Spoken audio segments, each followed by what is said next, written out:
Olá pessoal, mais um vídeo aqui para o nosso canal É de História. Hoje e mais alguns vídeos nós iremos tratar sobre a temática Reforma Protestante. Lá no século XVI, algumas pessoas se levantaram contra a Igreja Católica, um movimento social, político e religioso. Essas pessoas realmente começaram a colocar a boca no trombone.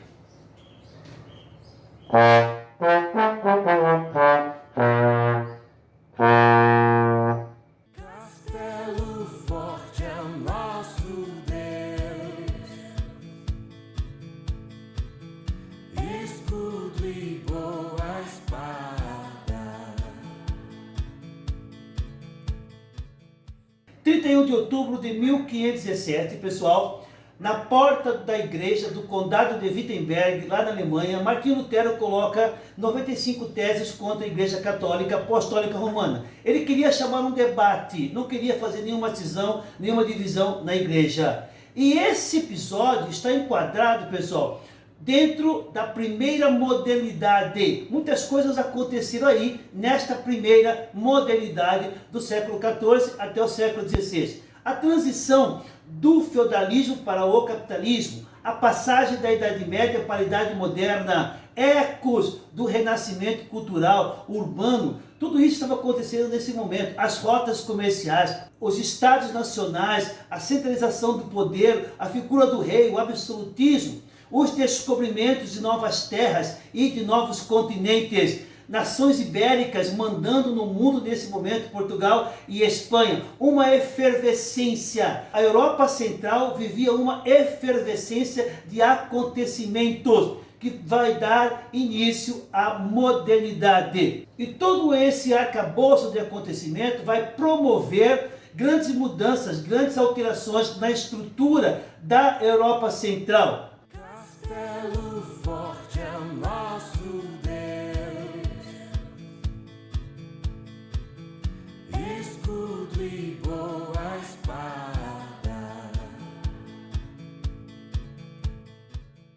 Pessoal, 150 anos de Lutero, houve várias pessoas e vários movimentos que questionavam a Igreja Católica. Por exemplo, no século XIV, John Wycliffe, na Inglaterra, um grande intelectual, professor da Universidade de Oxford, questionou a Igreja em vários pontos teológicos e doutrinários. Quando ele faleceu, desenterraram os ossos deles e queimaram por ordem da Igreja Romana. Jan Hus, da Boêmia, professor da Universidade de Praga, também questionou muitas coisas da igreja e foi queimado vivo, sendo condenado pela própria Igreja Católica. Um outro pré-reformador, Savonarola, lá de Florença, que também vai questionar muita coisa da Igreja Católica. Outros movimentos e outras pessoas surgiram antes de Lutero, que questionaram a igreja. Muitas distorções, muitas irregularidades que esses pré-reformadores estavam apontando para a estrutura da Igreja Católica Apostólica Romana. Tudo isso contribuiu para o êxito da Reforma Protestante no século XVI. Castelo forte é nosso Deus, escudo e boa espada. Reforma e os reformadores lá do século XVI. Esses personagens, esses atores desses movimentos, eles se aproximavam, se distanciavam. Eles tinham uma unidade, mas também tinham uma diversidade no tocante à teologia, às suas doutrinas, às suas interpretações bíblicas. Na Alemanha, o movimento foi com Martinho Lutero. Ele lá com as suas 95 teses, que vai chamar a igreja para um debate, mas foi condenado e foi excomungado pela igreja. Na Suíça, o grande reformador João Calvino, com a sua teologia da predestinação. Calvino vai regulamentar o lucro, ele vai ser prefeito de Genebra, vai fundar a Academia de Genebra, que vai ser a universidade muito famosa daquela região. Na Inglaterra, vai ter o movimento da Igreja Anglicana, liderado pelo seu rei Henrique VIII, que queria se divorciar da sua esposa porque ela não lhe dava filhos. E foi até o Papa, mas o Papa não concedeu essa separação e ele então divide, separa a igreja Britânica de Roma. Surge aí a Igreja Anglicana. E o quarto movimento, que vai ser o movimento mais radical dos camponeses, por lutas de terras e conquista de seus direitos, e a chamada Reforma Radical, liderada por Thomas Müller. Castelo forte é nosso Deus, escudo e boa espada. A reforma ela foi multidimensional.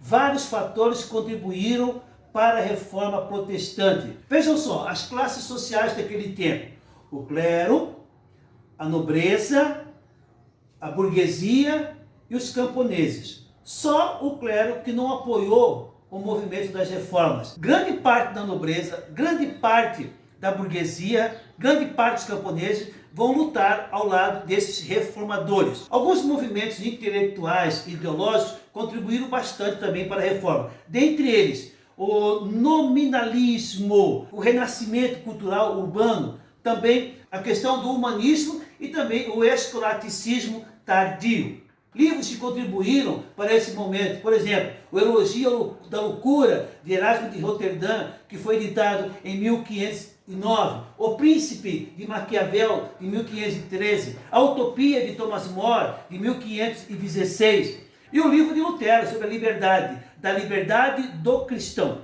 Castelo forte é nosso Deus, escudo e boa espada.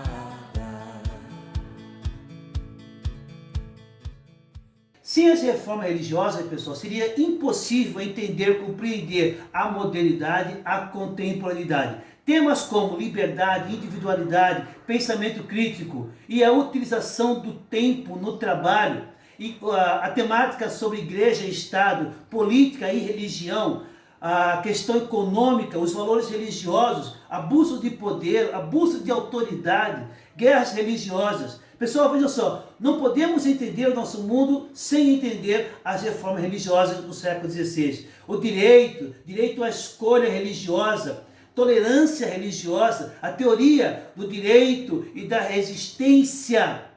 Tudo isso foi um processo de muitas transformações. Sem Lutero, sem as reformas, não seria possível entender o mundo atual. Esses são os desdobramentos da Reforma Protestante de 1517. Um forte abraço! É de história. E continuando, botando a boca no trombone.